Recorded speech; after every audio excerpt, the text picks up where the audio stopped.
Investigation department కానీ ఎంతవరకు సజావుగా నిజాయితీగా చేస్తారు అనేది లెక్క. ఇప్పుడు every section, every law has got bylaw. మన చట్టంలో ఉన్నది every law has got its own bylaw. ఒకటి తప్పు అంటే దాని బైలా ఇది ఒప్పు అంటది. అక్కడే లాయర్స్ వాళ్ళ ఇంటర్ప్రిటేషన్, చట్టాన్ని ఇంటర్ప్రిటేట్ చేసి సక్సెస్ అవుతుంది. అక్కడే దొంగల్ని, రేపిస్టుల్ని, హంతకులు కూడా కాపాడుతున్నది మన లీగల్ గా. వాడు నా ప్రొఫెషన్ అంటాడు. ఎవడొచ్చినా క్లయింటే వాడు అంతా కూడా ఇది వాడిని కాపాడటం నా లెక్క అని వాడు ఎథిక్స్ ఆఫ్ నా ప్రొఫెషన్ అంటాడు. బట్ నేను అది ఎథిక్స్ ఆఫ్ ప్రొఫెషన్ అని హంతకుని కాపాడితే ఎందుకు నీ ప్రొఫెషన్? హంతకుని కాపాడి ఆ డబ్బులు తింటున్నావు నువ్వు అవినీతి పడే కింద లెక్కే కదా. సో అది లీగల్ గా వాళ్ళు ఒక డిసిషన్ తీసుకోవాలి. మనం చట్టం తరపున ఉన్నాము. సో ఈ చట్టం ప్రజలకి మంచి చేయటానికి ఉండాలి కానీ చెడు చేసే గవర్నమెంట్ లో మోదీ గారు ఉన్నారు, ఇట్లాంటివి ఎంకరేజ్ చేయరు అని చెప్పేసి కూడా అవుతుంది కదా సార్. మోదీ గారు ఎందుకు కాముగా ఉండట్లేదు.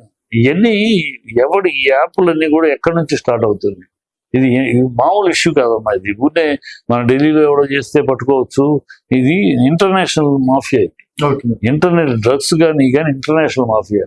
అందుకని ఇంటర్నేషనల్ గా ట్రావెలింగ్, ఎక్కడి నుంచి డ్రగ్స్ వస్తున్నాయి, ఎక్కడి నుంచి ఎక్కడికి ట్రావెల్ చేస్తున్నాయి, ఎక్కడి నుంచి బాంబేకి వస్తున్నాయి, ఎక్కడి నుంచి బెంగళూరు వస్తున్నాయి, ఎక్కడి నుంచి చెన్నై వస్తున్నాయి, ఎక్కడి నుంచి హైదరాబాద్ వస్తున్నాయి.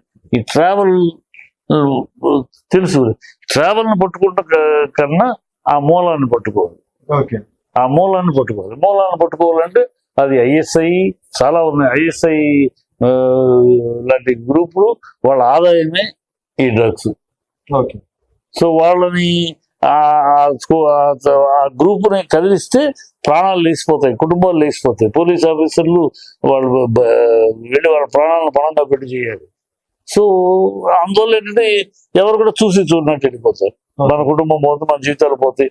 సో అంటే ఇలాంటి ఒక ఆఫీసర్ ఆ విషయాలు ఇన్వెస్ట్ చేస్తున్న ఆఫీసర్ చేస్తారంటే ఆఫీసర్కి స్ట్రాంగెస్ట్ సెక్యూరిటీ ఇవ్వాలి, భరోసా ఇవ్వాలి ప్రభుత్వాలు. ఇచ్చినప్పుడు అతను తెగించగలడు. లేకపోతే తను మనిషిగా ఎంత ఆఫీసర్ అయినా తన భార్య బిడ్డలు ఉంటారు, అందరిని పోగొట్టుకుని మాఫియా గ్యాంగ్ దగ్గర ప్రాణాలు వదులుకోలేడు కదా. మాఫియా గ్యాంగ్ తోటి పోరాడాల్సిన పరిస్థితులు ఇవన్నీ పెద్ద గ్యాంగులు. ఈ గ్యాంగులతో పోరాడాలంటే ఆ ఆఫీసర్స్ ఉన్నారు మన దగ్గర, గొప్ప ఆఫీసర్స్ ఉన్నారు. కానీ ఆఫీసర్స్ ని వాళ్ళకి అవసరమైనంత సెక్యూరిటీ ఇవ్వాలి. ఉన్న ఆఫ్టర్ ఎమ్మెల్యేలకి గుడ్డు వీళ్ళకి అంత సెక్యూరిటీలు ఇస్తున్నారు. వాళ్ళకి ఎందుకు సెక్యూరిటీలు? ఇలాంటి ఆఫీసర్స్కి ఇవ్వాలి. పెద్ద ఆఫీసర్స్కి ఇస్తే ఆ సెక్యూరిటీ ఇచ్చి వాళ్ళ కుటుంబానికి వాళ్ళకి సేఫ్టీ ఇస్తే దూకుతారు, తనలో జేజులు దింపుతారు కదా. మా ఆఫీసర్ అంత పవర్ఫుల్ ఉన్నారు. సో అవన్నీ గవర్నమెంట్ తీసుకోవాలి, స్టెప్స్ తీసుకోవాలి.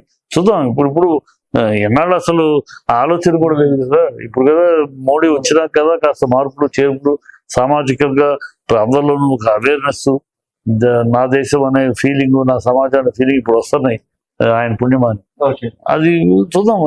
చెయ్యాలి అంటే నేను అనేది కేవలం ప్రభుత్వం చేయాలంటే మనలో కూడా ఉండాలమ్మా. సమాజంలో మనం కూడా మనందరం కలిస్తేనే సమాజం కదా. మనమేమో ఎవడో దొరికినప్పుడు 4 మాటలు మాట్లాడుతుంది మనకు లేదు, మన బాధ్యత లేదు. ఎవడన్నా మన దగ్గరికి వచ్చాడు అనుకో చెప్పం, తప్పురా యుద్ధం చెప్పం, మనకి ఇబ్బంది వాడు పోతాడు మనకి ఎందుకు. ఇది మన యాటిట్యూడ్, యాటిట్యూడ్. సో అక్కడే ఆ యాటిట్యూడ్ వచ్చి మారాలి. మన సమాజాన్ని మనం బాధ్యత ఉంది. పోలీసోడు ప్రభుత్వం చేయాలంటే అన్ని వాళ్ళు చేయలేదు. అలా 10,000 మందికి ఒక కానిస్టేబుల్ లెక్క వాడు.